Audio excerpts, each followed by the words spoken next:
Hello বন্ধুরা, আজ আমি বানাবো শুকনো চিংড়ি মাছ দিয়ে ভর্তা, মানে শুটকি ভর্তা ভর্তা তোমরা একরকম বলতে পারো।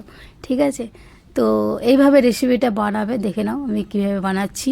তার জন্য নিয়ে নিয়েছি শুকনো চিংড়ি, ঠিক আছে, ওটাকে একটু ভালো করে বেছে নিয়েছি, আর শুকনো লঙ্কা, পেঁয়াজ কুচো, রসুন, টমেটো আর ধনেপাতা। ঠিক আছে, আমি কড়াই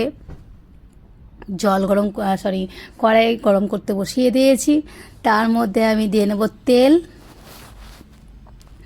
তেলটাকে গরম করতে দেব। ঠিক আছে, ক্যামেরাটা আমার সাইড হয়ে গেছে, বুঝতে পারিনি। ঠিক আছে, তো তেলটা দিয়ে গরম করতে দিয়ে, আর শুকনো কাশ্মীরি লঙ্কাগুলো আমি 5-6টা মতন দিয়ে নিয়েছি। ঠিক আছে, ওটা ব্রাউন করে নেব, হালকা গরম, গ্যাসটা কমিয়ে দিয়ে এটাকে আমি গরম করে নেব, লালচে ভাব করে নেব এটাকে। ঠিক আছে, এইভাবে বানিয়ে খেতে পারো গাছ, খুব সুন্দর লাগে গরম গরম ভাতে।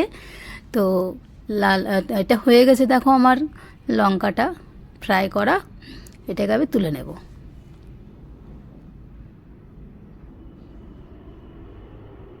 ভালোভাবে এদিক ওদিক করে পুরোটা, বড় বড় লঙ্কা, একটু টাইম লাগলো করতে, একটা করে সব কটা ভেজে তুলে নিলাম। এবার পেঁয়াজ আর রসুনটা ভেজে নেব।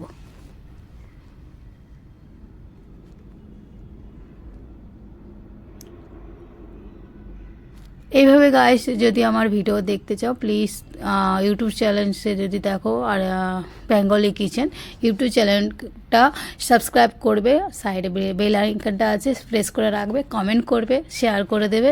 আর ফেসবুক প্রোফাইল থেকে যদি দেখো ঝুমা কুণ্ডু, তাতে ফলো দিয়ে রাখবে এইরকম ভিডিও দেখার জন্য। ঠিক আছে, তো পেঁয়াজটা আর রসুনটা ভালোভাবে যতক্ষণ লাল না হচ্ছে, নরম হচ্ছে আর লাল ভাব হচ্ছে, ততক্ষণ ভেজে নেবো। তার সঙ্গে একটু নুন দিয়ে নেবো গাইস, নুনটা দিলে তাড়াতাড়ি নরম হয়ে যাবে। ঠিক আছে, এবার তার সঙ্গে দিয়ে দিলাম টমেটোটা। ঠিক আছে, জল দেবো না, জল ব্যবহার করব না এর মধ্যে। আর যেটা তোমার চিংড়ি মাছটা শুকনো, সেটাকে গরম জলে আমি কি করলাম, গরম জলটাকে একটু ফুটিয়ে নেবো, তাহলে চিংড়ি মাছটা নরম হয়ে যাবে। আর নোংরা যে জিনিসটা ওপরে যে শুকনো শুকনো ওটা জিনিসটা যে থাকে, সেটাও নোংরাটা বেরিয়ে যাবে। ওই জন্য জলে ওটা আমি ফুটাতে দিলাম আলাদা করে। আর এইদিকে আমি নুন দিয়ে টমেটো আর রসুন পেঁয়াজ দিয়ে ওটা করে নিয়েছি। দেখে নাও, এটা ফুটছে আমার চিংড়ি মাছটা। চিংড়ি মাছটা ভালো করে জলের মধ্যে ধুয়ে নেব, নোংরাটা বেরিয়ে যাবে গাছ। তো ভালো করে চিংড়ি মাছটা ধুয়ে নিয়ে, এদিকে আমার টমেটো এটা হয়ে গেছে, এর মধ্যে জল ব্যবহার করবো না, জলটা পুরো ছেনে নিয়েছি আমি ছান্না দিয়ে। এবার চিংড়ি মাছটা দিয়ে দেবো তার মধ্যে, এটাকে এবার ভালো করে নাড়াচাড়া করব, যাতে কাঁচা ভাবটা, গন্ধটা, একটা গন্ধ থাকে না শুকনো মাছ, চিংড়ি মাছের গন্ধ ভাবটা যাতে চলে যায়। ওর জন্য আমি চিংড়ি মাছটা এইভাবেই ভর্তা যখন আমি করি এইভাবেই করি। ঠিক আছে, আলাদাভাবে চিংড়ি মাছটা আমি করি না, টমেটো পেঁয়াজের সঙ্গে করলে টেস্টটা একদম ভেতর পর্যন্ত যায় চিংড়ি মাছের। এর জন্য আমি একসঙ্গে চিংড়ি মাছ আর শুকনো লঙ্কা পেঁয়াজ যেগুলো দেওয়া আছে সব একসঙ্গে ফ্রাই করি। দেখে নাও, অনেকটা আমার হয়ে গেছে।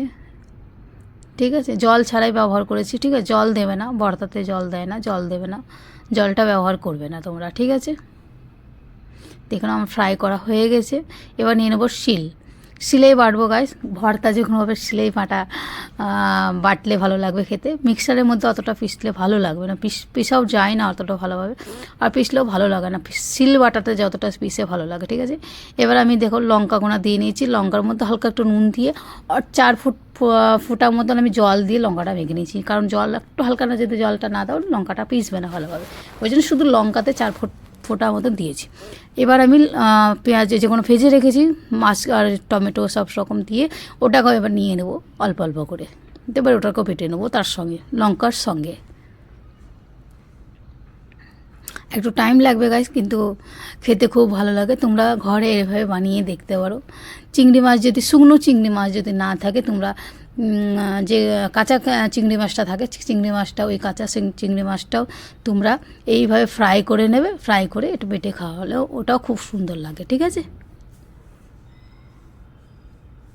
আমরা গ্রামের সাইডে, আমি তো দেখিনি পাওয়া যায় কি না, কিন্তু আমাদের বোম্বেতে এটা অ্যাভেলেবেল, মানে এগুলি ওগুলিতে পাওয়া যায়। শুকনো চিংড়ি মাছ বলো, যে কোনো মাছ বলো, শুকনো চিংড়িটা মানে মাছটা খুব পাওয়া যায় এখানে। গ্রামে যদি না পাওয়া যায় তোমরা চিংড়ি মাছটা করে খেতে পারো। দেখো আমার বাটা কমপ্লিট হয়ে গেছে, এভাবে বেটে নিয়েছি। আর আমরা জন আছি, মানে ততটা একটা করে লাড্ডুর মতন একটা গোল শেপ করে রেখে দেবো, ঠিক আছে। আমার ছেলে তো খায় না, মেয়ে খায়, আমার ছেলে স্বামী খাবে। তো তার জন্য দেখে নাও গোল গোল করে আমি পাকিয়ে আলাদা করে রেখে দিলাম। খুবই গরম গরম ভাতে খুব টেস্ট লাগে। কাঁচা তোমরা যদি একটু ঝাল আর একটু বেশি খেতে চাও তাহলে কাঁচা লঙ্কাও দিতে পারো। আমি ঝালটা, আমার ছেলে মেয়ে অতটা পছন্দ করে না, ওই জন্য ঝালটা একটু কম দিয়েছি। আর কাশ্মীরি লঙ্কা দিয়েছি যেহেতু লাল লাল ভাবটা থাকবে, ঝালটা কম থাকবে, ঠিক আছে। তো এইভাবে বানিয়ে দেখতে পারো গাছ। তো আজকের জন্য এতটুকুই। বাই। ভিডিও লাগলে লাইক কমেন্ট করবে, শেয়ার করবে, আর কমেন্ট করে জানাবে ভিডিওটা কেমন লাগলো আমার, ঠিক আছে। আজকের জন্য এইটুকুই। Bye bye.